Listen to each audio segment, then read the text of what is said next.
Okay, so now we're going to talk about SnapSeed. There are some things about SnapSeed that almost seem magical. Um, Once you get in there, you're going to select from your phone where you want to bring in the image, and then it's going to give you this. You can kind of do this kind of thing. I don't. I would just go to Open from Phone, and then I'll go back in here and pick again. We'll just stay with that same image. It'll bring in the native from the native camera, your raw photo, untreated.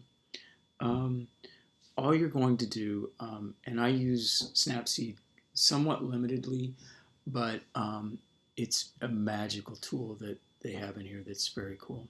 A couple of them actually, and I'll just touch on them very quickly. You're going to click the pen below, and that takes you to basically your tools. Um, Here at the top rather, is the tools. It's basically your toolbox, um, and then below are the filters, which are your presets, and you can just play all day in there.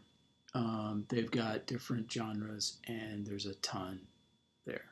I won't get into all of that again. Play with it because it's kind of fun, and it gives you ideas, that kind of thing.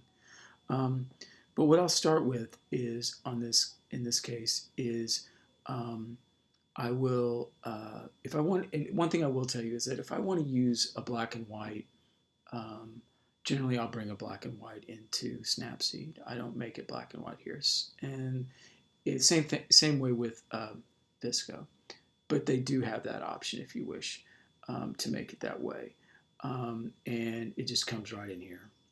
Um, and I can go saturation and take it. You slide it from right to left, goes down, uh, left to right goes up.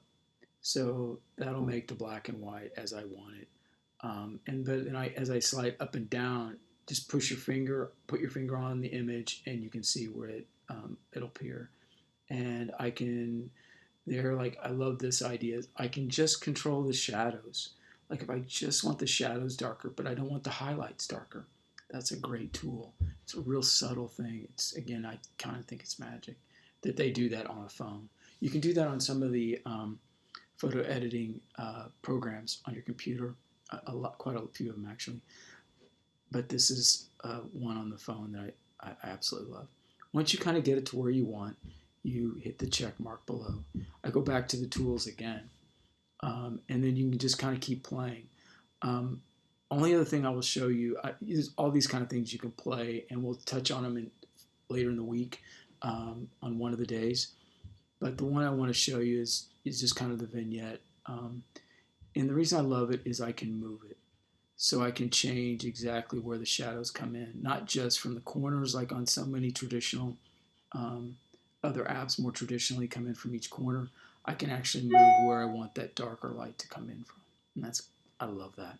Once I kind of get it to where I might want it, let's say there, I click OK. And then to save, I hit just the save up here, um, which is fantastic. But before I do that, I want to show you, you see where the 2 is in the square? This gives me a chance to, if I didn't like a move, all of a sudden I go back and I think, I didn't like that move. I go back, it shows me I've made 2 moves on this photo. I've taken down the color, the tune image, and I've added the vignette. Let's say I don't like the vignette, because if I go back in there, it's going to try to add another vignette. So what I can do is just go back to where I was. If I think, oh no, actually it was fine, I can go back. And then you just hit the arrow up at the top left to go back, and there you are. And you hit save. I hit save as a copy, and that way I can always edit it again from this point if I bring it back into a Snapseed. So I love that. So once that's saved, you're kind of done, or I can continue on if I want and add more.